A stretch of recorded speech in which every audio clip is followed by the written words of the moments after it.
My wife always packs for business trips like she's prepping for D-Day. This time, it was just a weekend with the girls in Bar Harbor.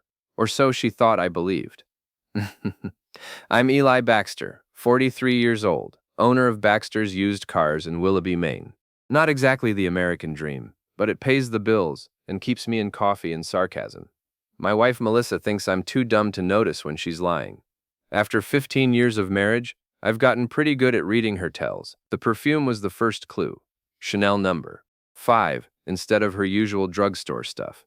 The second clue was the lingerie I glimpsed in her suitcase, black lace that definitely wasn't for Sienna Drake and the other law firm partners she claimed to be meeting. But the smoking gun?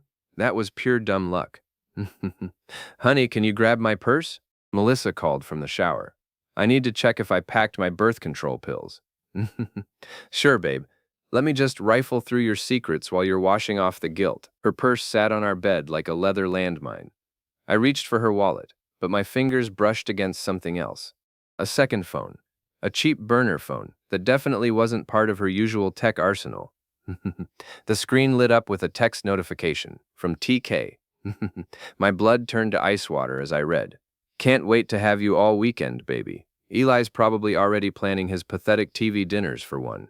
God, I love making that loser look like a fool. There were more messages, graphic ones, detailed plans about what they'd do at his lakeside place, jokes about my receding hairline, my struggling business, my pathetic attempts at romance. Every word was a knife twist. Travis Kemp, her college boyfriend, the real estate hotshot who'd made it big while I was selling used Hondas to single mothers. I snapped photos of every message with my own phone, my hands shaking with rage. Not sadness, rage. There's a difference, and any man who's been betrayed knows it. Did you find them? Melissa's voice drifted from the bathroom. Yeah, they're here, I called back, sliding the burner phone back into her purse exactly where I'd found it. She emerged from the bathroom in a cloud of steam and expensive perfume, towel wrapped around her like armor. Melissa had always been beautiful, sharp cheekbones, intelligent green eyes, the kind of confidence that made men stumble over themselves.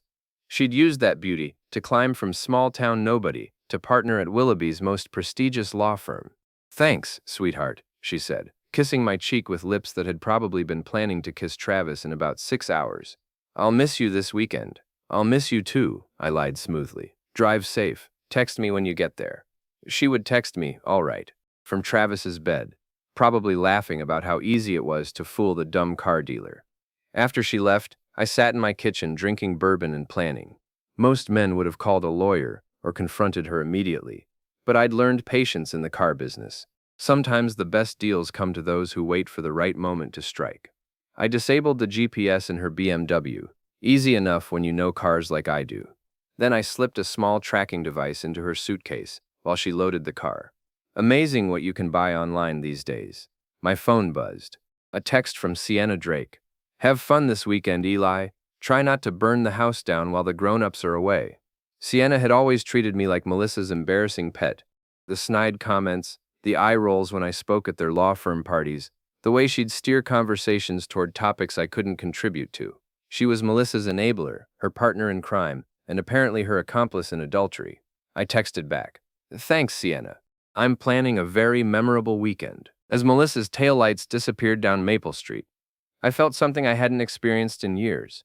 Not heartbreak, liberation. The marriage had been dead for months, maybe years. Now I finally had permission to bury it properly. My phone showed Melissa's location moving toward the interstate, right on schedule for her rendezvous with Travis. I poured another bourbon and started making calls. Frankie, it's Eli.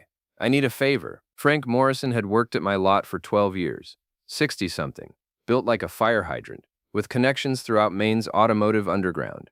If you needed something done quietly and efficiently, Frankie knew a guy. What kind of favor, boss? The kind that involves Travis Kemp and his fancy Escalade. A pause. The real estate prick who's been sniffing around your wife. I'd never told Frankie about my suspicions, but apparently I hadn't needed to. Small towns don't keep secrets well. That's the one. Think you could arrange for him to have some car trouble this weekend? What kind of trouble we talking about? The expensive kind. Nothing dangerous. I'm not looking to hurt anyone. Just inconvenience him. Frankie chuckled. I'll make some calls. You sure about this, Eli? Once you start down this road, I'm already on the road, Frankie. just deciding how fast to drive. After hanging up, I checked Melissa's location again. She'd stopped at a gas station 20 miles outside town, probably texting Travis that she was almost there, that her stupid husband had bought the whole girls' weekend story. I drove to the Rusty Anchor, Willoughby's premier dive bar.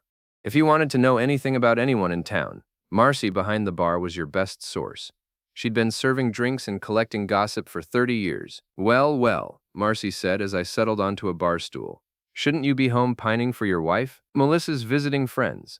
Thought I'd visit some of mine. Marcy poured me a whiskey without being asked. Friends, huh? That what we're calling Travis Kemp these days? Jesus. Did everyone in town know except me?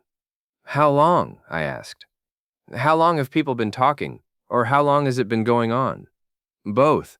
Marcy leaned across the bar, lowering her voice. Talk started about 2 months ago. Clive Henderson saw Travis's car in your driveway 3 times when you were supposedly at the Portland auto auction. As for how long it's been going on, she shrugged. Who knows? But Sienna Drake's been covering for her, making excuses, deflecting questions. That woman's got a mouth like a megaphone, but she's been suspiciously quiet about Melissa's social life lately. I drained my whiskey. Thanks, Marcy. Eli? She touched my arm as I stood to leave. Whatever you're planning, be smart about it. Travis Kemp's got money and connections. Don't give him ammunition to use against you. Don't worry, I'm not planning anything illegal. That was true. What I was planning was much worse than illegal. It was personal. Back home, I opened my laptop and got to work. Melissa had always been careless with passwords. She used variations of her birthday for everything. Her email account opened on the 3rd try. The digital evidence was devastating. Months of correspondence with Travis, planning their affair down to the smallest detail. Screenshots of text conversations mocking me. Photos I definitely wasn't supposed to see. But the real goldmine was in her sent folder. Email chains with Sienna about managing Eli and keeping him in the dark. Messages to her mother about how she was finally ready to make some changes in her life. They weren't just having an affair. They were planning my complete humiliation. My phone buzzed with a text from Melissa. Made it safely. The girls say hi. Love you. I stared at that message for a long time.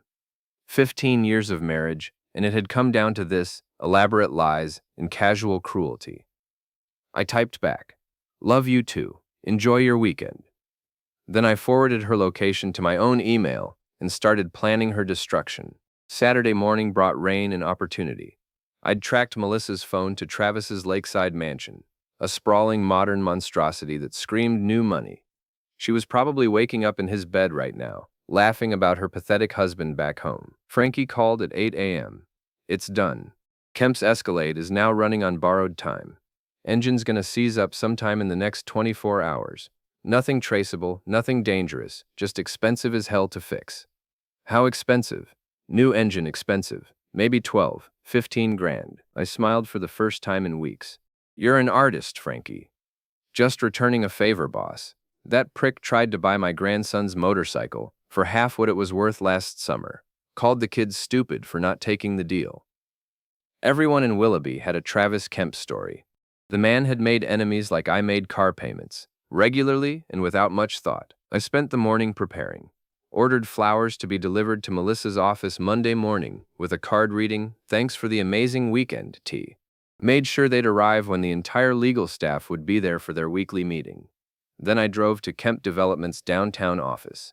Saturday meant skeleton crew, but I knew Travis kept weekend hours when he was trying to close deals. His assistant, a young woman who looked like she'd rather be anywhere else, barely glanced up when I walked in. "I'm here about the Henderson property," I said confidently. "Mr. Kemp isn't in today," she replied, without looking up from her phone. "That's odd. His car's in the parking lot." She frowned and checked her computer. "He's not available." Of course he wasn't. He was busy with my wife at his lake house, probably planning their future together, while I supposedly sat at home like a chump. "Could you give him a message? Tell him Eli Baxter stopped by, about the car lot property on Main Street." That got her attention. The car lot? I thought that wasn't for sale. Everything's for sale at the right price. Tell him I'm very interested in his offer. I wasn't, of course. But Travis had been circling my property like a vulture for 2 years, making increasingly aggressive offers. He wanted to tear down my lot and build condos, Now I was going to let him think he was finally getting what he wanted. The assistant made a note. I'll make sure he gets the message. Thanks. Oh, and tell him congratulations on his weekend plans. I'm sure he's having the time of his life. Her confusion was perfect. By Monday, she'd be wondering what that cryptic comment meant, especially when the gossip started spreading. From there, I drove to the Anchor for lunch. Marcy was working the day shift, and the usual crowd of regulars was holding court at the bar. Eli, called out Pete Dawson, a retired mechanic who'd been drinking at the Anchor since Carter was president. Heard your wife's living it up in Bar Harbor this weekend. That's what she tells me, I said, sliding onto my usual stool. Must be nice, having that kind of money to throw around, added Carol Jenkins, whose husband ran the hardware store. Legal work pays better than I thought. Melissa works hard for her money, I said carefully. She deserves to enjoy it. Sure does, Marcy said, setting down my usual burger and fries. Though I heard Bar Harbor's pretty expensive this time of year. Hope she budgeted for it. The conversation drifted to other topics, but I could feel the undercurrent of curiosity. Willoughby was the kind of town where everyone knew everyone else's business, and Melissa's sudden expensive weekend was already raising eyebrows. My phone buzzed with a text from an unknown number. Back off, Eli. You don't want to play this game. Travis. He must have gotten my message about stopping by his office. I texted back. What game? I'm just a simple car dealer trying to make a living. The response came immediately. Stay away from my business and stay away from me. Or what? You'll steal my wife? Too late for that threat, don't you think? A long pause. Then, you have no idea what you're messing with. Enlighten me. But he didn't respond. Apparently, Travis was better at seducing wives than he was at intimidating husbands. I finished my lunch and drove home to wait. Phase 1 was complete. I'd planted seeds of doubt, set up future embarrassment, and let Travis know I wasn't as clueless as he thought. But this was just the beginning. By the time I was finished, Travis Kemp and my cheating wife would wish they'd never met each other, let alone decided to humiliate me. My phone showed Melissa's location still at the lake house, probably planning their romantic evening, while Travis's expensive SUV ticked like a time bomb in the driveway. I poured myself a bourbon and settled in to wait for the fireworks to begin. Sunday morning brought the first explosion. My phone rang at 7 a.m. Travis, his voice tight with barely controlled rage. You son of a bitch, what did you do to my car? I stretched and yawned, making sure he could hear it. Good morning, Travis. Beautiful day, isn't it? How's your weekend going? My Escalade won't start. The engine's completely shot. This is sabotage. That's terrible news. Have you tried calling AAA? Don't play games with me, Baxter. I know you're behind this. Behind what? I'm just a simple car dealer, remember? I don't know anything about fancy Escalades. Though I do have a nice 2015 Honda Civic on the lot if you need reliable transportation. The silence stretched long enough that I wondered if he'd hung up. Finally. This isn't over. I certainly hope not. I'm just getting started. This time he did hang up. I checked Melissa's location, still at the lake house, probably comforting her lover over his mechanical difficulties. An hour later, my doorbell rang. I opened it to find Clive Henderson, my 70-year-old neighbor, holding a cup of coffee and wearing his usual expression of barely contained gossip. Morning, Eli. Quiet weekend? Very peaceful, Clive. What can I do for you? Funny thing, I was walking Buster yesterday morning, and I could have sworn I saw Travis Kemp's car in your driveway. But then I remembered, your wife's out of town this weekend. Clive had the best view of my driveway from his kitchen window. He also had the biggest mouth in the neighborhood. Must have been a similar car, I said. You know how those luxury SUVs all look alike? He sipped his coffee thoughtfully. Course, I've seen that particular car here several times when you were out of town. Always wondered about that. People make mistakes, Clive. Easy to get driveways confused. Sure. Though I did mention it to Martha at the grocery store, and she mentioned it to her sister. You know how these things spread. I certainly did. By noon, half the town would be buzzing with speculation. Thanks for keeping an eye on things, Clive. Always good to have observant neighbors. After he left, I drove to the lot to check on things. Frankie was there early, tinkering with a 2018 Camry. How'd our friend like his car trouble? He asked, without looking up. About as much as you'd expect. He called me this morning, practically foaming at the mouth. Whoa, good. Man like that needs to be taken down a few pegs. I was about to respond when my phone rang. Melissa, finally checking in. Hi, sweetheart, I answered. How's Bar Harbor? It's wonderful. The girls and I are having such a great time. Her voice was bright, cheerful, completely convincing if you didn't know better. What are you up to today? Just puttering around the lot, thinking about that offer Travis Kemp made for the property. A pause. What about it? Might be time to consider it seriously. Business hasn't been great lately. Eli, we've talked about this. The lot is your father's legacy. You can't just sell it to some developer. Travis isn't just some developer. He's got vision, ambition, qualities I admire in a man. Another pause, longer this time. Why are you bringing this up now? Just thinking about the future, Melissa. About what I want out of life. About whether the people closest to me really have my best interests at heart. Of course I have your best interests at heart. I'm your wife. Yes, you are. For better or worse, in sickness and in health, forsaking all others. Remember those vows? Eli, you're scaring me. What's wrong? Nothing's wrong. I'm just having a very educational weekend, learning all sorts of interesting things about the people in my life. I don't understand. You will. Enjoy the rest of your time with the girls. I'll see you tonight. I hung up before she could respond. Let her spend the rest of the day wondering what I meant. Let her and Travis panic about what I might know. My phone immediately started buzzing with texts from Melissa, but I ignored them. Instead, I called Sienna Drake. Eli, why are you calling me? Just wanted to thank you for being such a good friend to my wife, really going above and beyond to support her this weekend. What do you mean? Oh, you know, covering for her, making excuses, helping her maintain her story. That's what friends do, right? Help each other lie to their spouses? A sharp intake of breath. I don't know what you're talking about.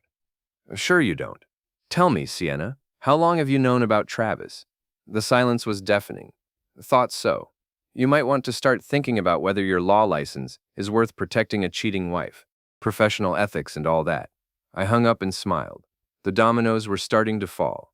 Monday morning arrived, with all the subtlety of a freight train. I was at the lot early, waiting for the show to begin. The flowers I'd ordered would be delivered to Melissa's law firm at 9 a.m., right when the weekly staff meeting started.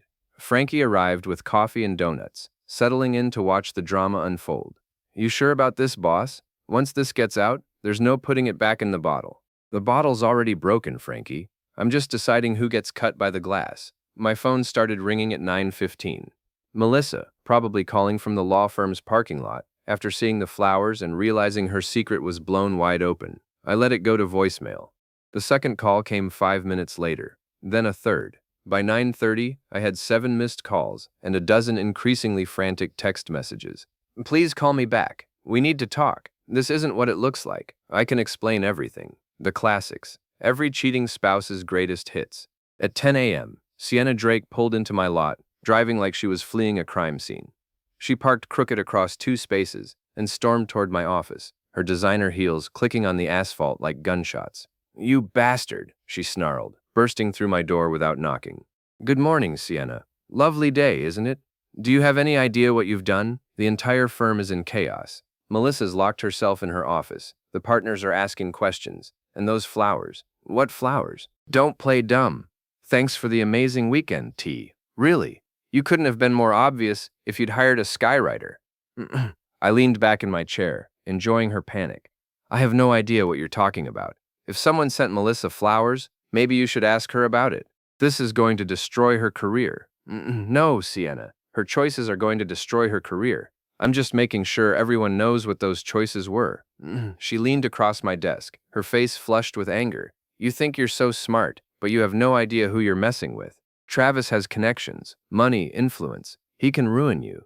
Can he? Because from where I'm sitting, it looks like his expensive car is in the shop, and his secret affair just became public knowledge. Doesn't seem very influential to me. This isn't over. You're right. It's not. After she left, I called my lawyer, not Melissa's firm, but a competitor across town. Jim Walsh had been trying to poach me as a client for years, and now seemed like the perfect time to switch allegiances. Jim, it's Eli Baxter. I need to discuss divorce proceedings. I'm sorry to hear that, Eli, but I'm not surprised. When do you want to come in? This afternoon if possible. And Jim, I want to make sure we do this right. By the book, completely legal, but as devastating as possible. That's what I'm here for. My phone buzzed with another call from Melissa. This time I answered. Ely, thank God. We need to talk right now. Do we? Because I thought we were done talking when you decided to start communicating through burner phones and secret weekend getaways. How did you? She caught herself. It's not what you think. Really, because I think my wife has been having an affair with her college boyfriend, lying to me for months, and planning to leave me for a man who treats me like garbage. Am I wrong about any of that? Silence. That's what I thought. Here's what's going to happen, Melissa. You're going to come home tonight, pack your things, and get out. We'll handle the divorce through lawyers. Eli, please, can't we at least discuss this like adults? Adults don't sneak around behind their spouse's back.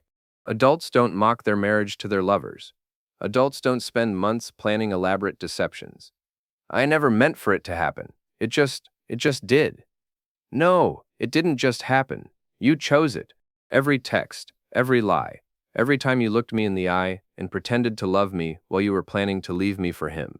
You chose all of it. I do love you. No, you don't. And you know what? I'm glad, because I'm finally seeing who you really are, and I don't love that person at all. I hung up and turned off my phone. Let her panic. Let her and Travis figure out how to handle the fallout from their exposed affair. Frankie poked his head into my office.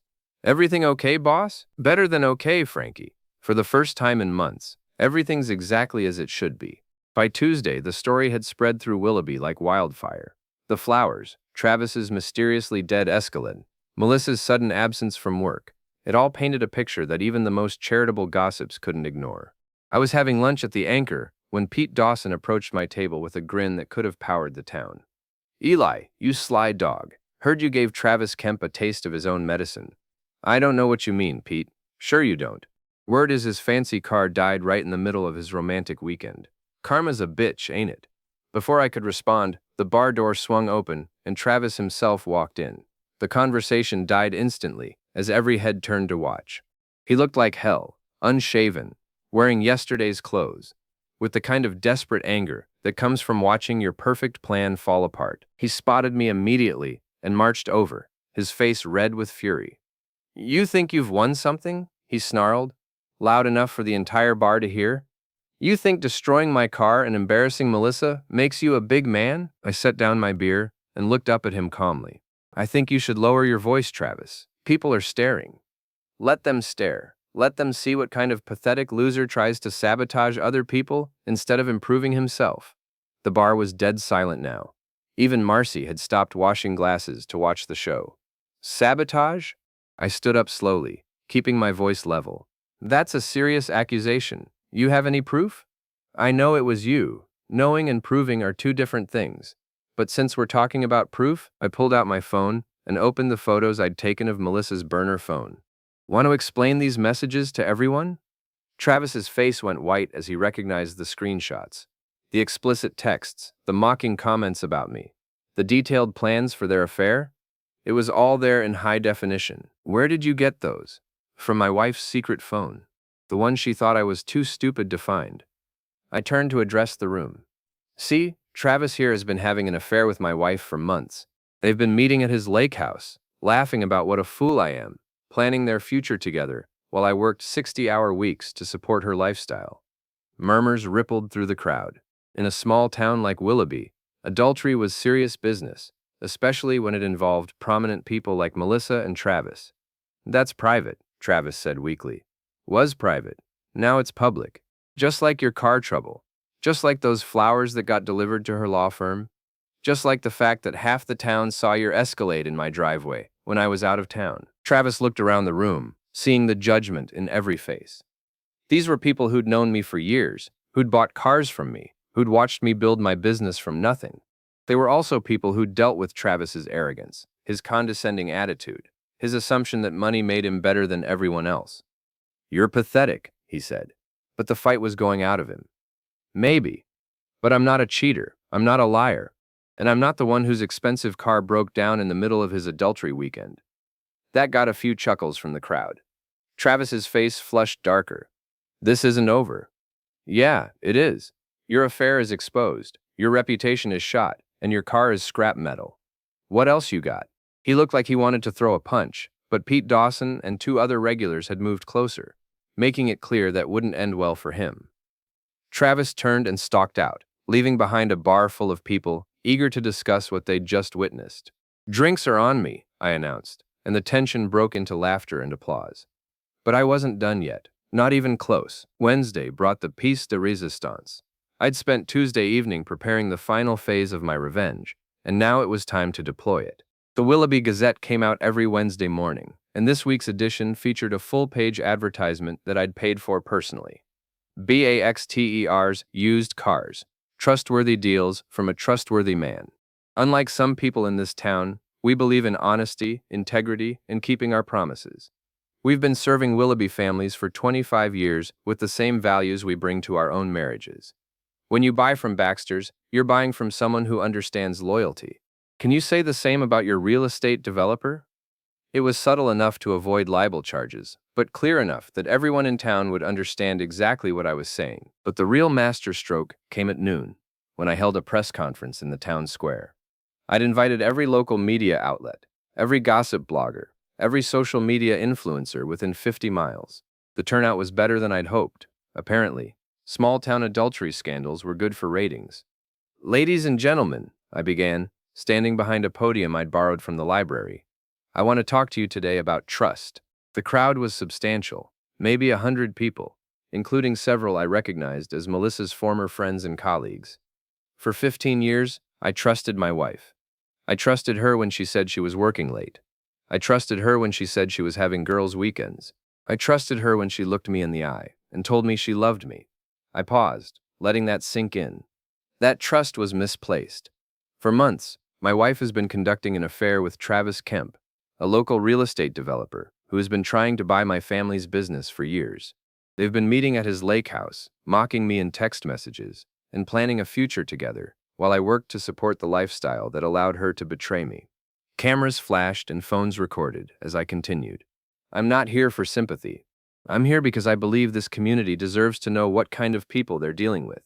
When you hire a lawyer, you want someone with integrity. When you buy real estate, you want someone trustworthy. I'll let you decide whether Melissa Baxter and Travis Kemp meet those standards. I held up printed copies of the text messages, the emails, the evidence I'd gathered. These documents tell the story better than I ever could. They show a pattern of deception, manipulation, and contempt for the very values this community was built on. The crowd was completely silent now, hanging on every word. Travis Kemp has spent years treating the people of this town like obstacles to his profit margins. He's tried to buy my business, my neighbors' homes, and apparently my wife. Well, he can have her. But he can't have my dignity, my integrity, or my respect for the people who've supported me all these years. I looked directly at the cameras. To everyone who's ever been betrayed, lied to, or treated like they didn't matter, you're not alone, and you don't have to suffer in silence. Sometimes the best revenge is simply telling the truth. The press conference made the evening news on 3 stations and went viral on social media within hours. The hashtag #WilloughbyRevenge started trending locally, and by Thursday morning, the story had been picked up by regional news outlets. Melissa's law firm issued a statement that she was taking a leave of absence to address personal matters. Travis Kemp's real estate company suddenly found several major deals falling through as clients reconsidered their business relationships. But the real victory came Friday afternoon, when I got a call from the bank. Mr. Baxter, this is Janet Morrison from First National. We've had several inquiries about financing for used car purchases, specifically from your lot. Apparently, people are impressed by your recent public statements about integrity. My business, which had been struggling for months, suddenly had more customers than I could handle. People drove from 3 counties away to buy cars from that honest guy who exposed the cheaters. Meanwhile, Melissa had moved in with her mother after Travis suddenly decided he needed space to figure things out. Apparently, public humiliation wasn't as romantic as secret affairs. Sienna Drake's law firm quietly asked for her resignation when it came out that she'd been covering for Melissa's affair, violating professional ethics rules. And Travis? His real estate empire started crumbling when investors realized that a man who couldn't keep his personal life private might not be trustworthy with their money. 6 months later, I was sitting in my expanded car lot. I'd bought the adjacent property when business boomed, reading the final divorce decree.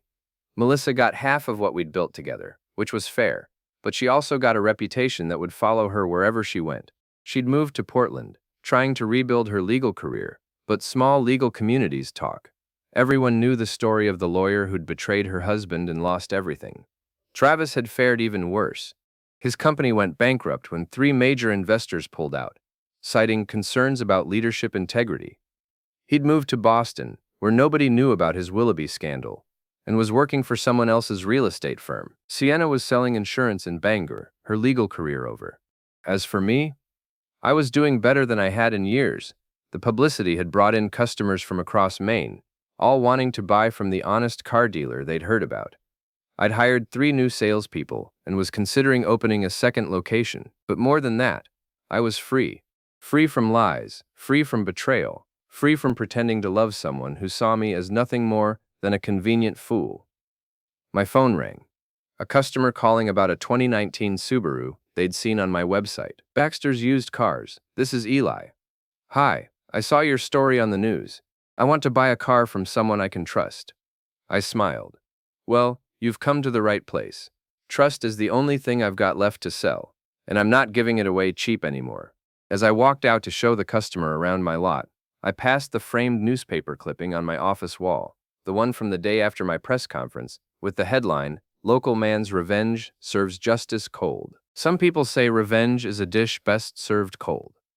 I say it's better served publicly, with a side of truth and a garnish of consequences.